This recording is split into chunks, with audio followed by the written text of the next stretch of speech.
In professional team sports, it's no surprise to anyone that men get paid more than women. Nothing more apparent than in professional basketball, the NBA and the WNBA. The average NBA player makes around $7.5 million per year, with some players like Stephen Curry making $48 million and LeBron James making $44 million per year. In fact, for the 2022-2023 NBA season, there are 36 players making over $30 million per year. Compare that with 10 years prior with only Kobe Bryant making over $30 million per year. What about the WNBA?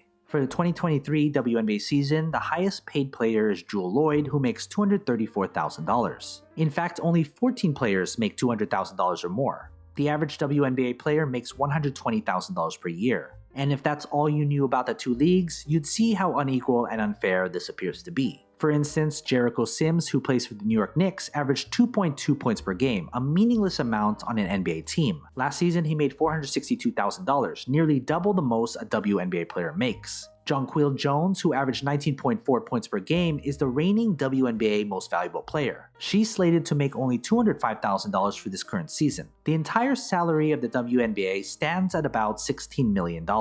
That means there are 85 NBA players who make as much as every WNBA player combined makes in a season. What's up with this inequality in pay between men and women? If you're someone who is blindly persuaded by a certain political party, you'll probably make this an issue. But if you understand basic economics, this isn't an issue at all. The average ticket for NBA games is $89. The average ticket price for WNBA games is $17.42. The striking difference in price is due to demand. The more demand for tickets, the more teams will charge for you to watch live. And that's true, the average attendance for NBA games is 18,000. The average attendance for WNBA games is only 6,768. The reality hurts even more with NBA revenue coming in at $6 billion.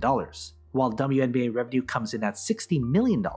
There are individual NBA players who make almost as much as the WNBA makes as a whole league. All this is due to demand and who fans want to see more. The NBA game is just more exciting, and that's a subjective observation, but many men and women agree with that. Some on Reddit have said watching a WNBA game feels like a really good gym game. Everybody makes a big deal when a WNBA player dunks. You'd see that maybe once or twice a season. The average NBA season sees around 12,000 dunks. Where there's excitement, there's demand for people to watch. If you ask most people, they'd rather attend an NBA game versus attending a WNBA game. So do WNBA players deserve to be paid as much as NBA players? No, it wouldn't make business sense to pay WNBA players more than what demand shows for it. And to artificially increase that number to make it more equal wouldn't make sense either. There have been increases in WNBA salaries over the years, mainly from the increased popularity of the game. But to believe the WNBA will come to parity with the NBA in terms of money generated would be wishful thinking. You may want equality, I want it too, but if there's simply less demand to watch the WNBA,